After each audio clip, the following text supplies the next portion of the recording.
Hey guys, what's going on? It's DaleyGaming here. I am back with a little bit of Rising Storm 2 Vietnam. This game came out yesterday. I played it right when it came out, and I had a blast playing it. And I just sort of wanted to give my first impressions on the game, what I thought of it, how I think it's running and stuff like that right on launch. Which of course, games on launch most of the time they're pretty broken.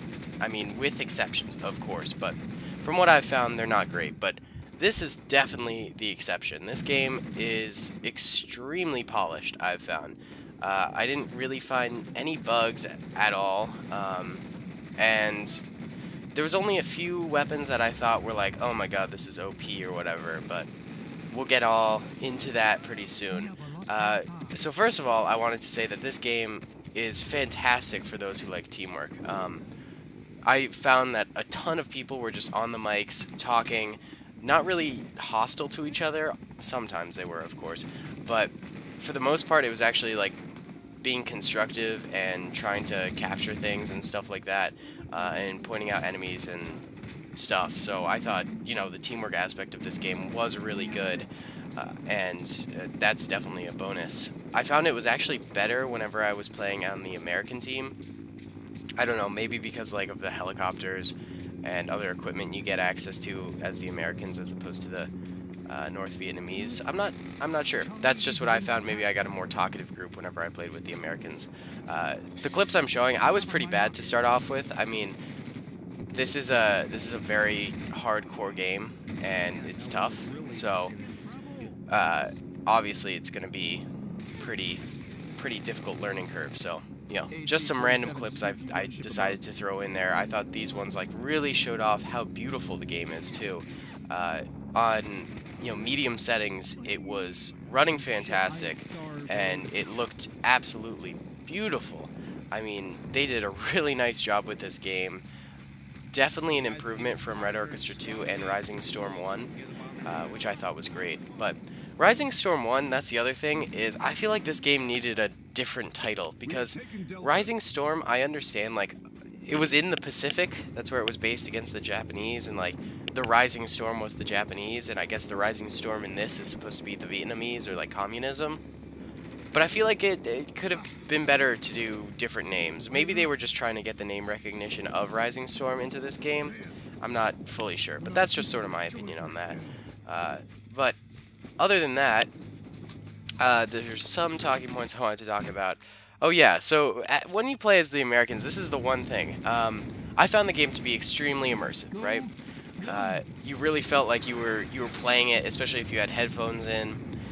You could hear the bullets whizzing by and stuff like that, and the shaking of the camera, and there was so much artillery and helicopter gunner fire and all sorts of things, and I thought that was really cool. And then all of a sudden you hear this American, like, corny saying, like, oh man, I wish I had a joint right now, or something like that. And it just takes you out of it. It's just the worst. I really hope I don't know, maybe they add those for like a little comic relief in it. But they were so cheesy and really corny American, like, half sayings. They weren't even that good. So I thought those were really funny. Like, I could appreciate them from like a comedic standpoint, but at the same time, I was like, really guys, like that, you decided to add that, so I don't know, that was one thing I thought could have been changed a little bit. There is a new character customization in this game that I haven't really dived into yet because I haven't ranked up that much, but I take it that you can actually like customize how your character looks in this. I'm not sure if there's like weapon customization or anything like that. I haven't, like I said, looked too deep into it, but I plan on doing that and maybe doing a video on it, which would be pretty cool. So the footage you're seeing now is of me in a helicopter landing, which was one of the coolest things ever. Like, felt super immersive and super realistic, because like that was just like people planning where we're gonna put the helicopter and stuff like that, and then the squad just running out of it, and I thought it looked so sick, and then the helicopter takes off again. It was sort of like a holy shit, that was awesome moment, and that was definitely like an immersive thing. So the North Vietnamese sort of version of the helicopter is their like little spider tunnel spawns that they can do, which I think they're shown in a different clip in this video later on. but those are, I think, not as good as the helicopter because they're not just like super mobile and stuff like that. But they're still pretty good if you want to get behind enemy lines and stuff like that. And I thought it was a really smart way of incorporating the guerrilla warfare that was the Vietnam War, which I thought was really, really cool. So some footage you're seeing right now is of me using the flamethrower, which I felt was just so overpowered. You can see I can get someone from very far away, like SMG range, and absolutely just demolish them. And once one flame hits the person, they light on fire and they're done, you know? I felt like it was OP using it.